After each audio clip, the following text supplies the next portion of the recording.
12 domaćinstava u Vučilovcu kod Brčkog i dalje čeka konačnu odluku nadležnih u vladi distrikta o njihovom zahtevu za naknadu štete koju su na svojim kućama pretrpeli u velikoj poplavi 2014. godine.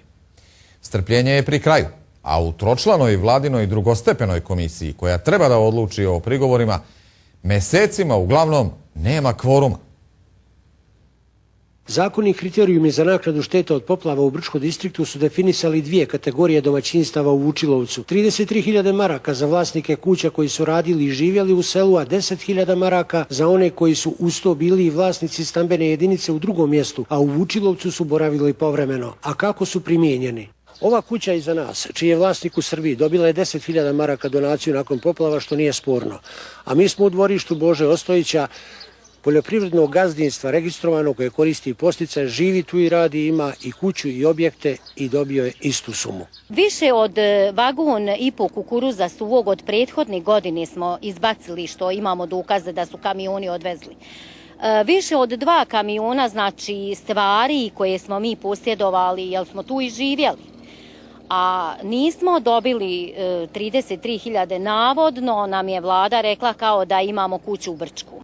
Iako ni zakoni i kriterijumi nisu definisali pojam uslovno stanovanje, to je za 10-ak Vučilovljana bilo obrazloženje nadležnih za skidanje sa spiska. Čak izjava postoji da nam kuće nisu imale stolariju, što ste se mogli da uvjerite ako ste snimili. Znači nigdje u odluci vlade, koja je također usvojena, ne stoji da mora biti kuća uslovna za život, mada su naše kuće uslovne, niko ne može meni da kaže šta ja treba da imam od namještaja u kući ili ne. Milion put sam bila, obećavali, bit će, ovako, onako. I nema vas na spisku? Nema. I neki dan kad ste bili, kaže opet nas nema na spisku. U Vučilovcu su uoči poplava stalno boravile 92 srpske povratničke porodice, a 33.000 maraka je po ko zna čijim i kakvim kriterijumima dobilo više od 100. Istovremeno bilo kakva donacija uskraćena je Lazi Kitiću zato što s bratom živi pod istim krovom, ali na spratu. Skinuli smo njihove objašnjenje, bilo kao da se neko žalio i šta ja znam.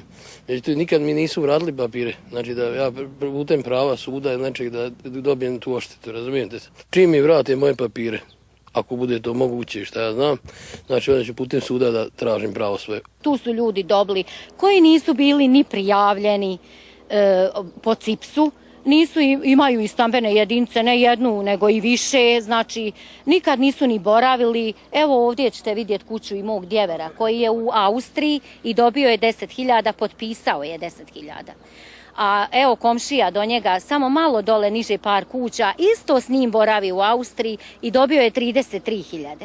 Ne znam, znači totalno ista kategorija, što je strašno žalosno. 12 prigovora na konačan spisak isplate čeka službeni odgovor od vlade, čija se tročlana drugostepena komisija tek povremeno sastaje jer nema kvorum. Ja nikog ne mogu natjerati da radimo. Znači moje je da sazovem, zakažem komisiju, ukoliko su sva 3 člana u mogućnosti da se sastanu, mi se sastajemo i obrađujemo predmete. Ja se nadam da ćemo u skorijem periodu završiti to.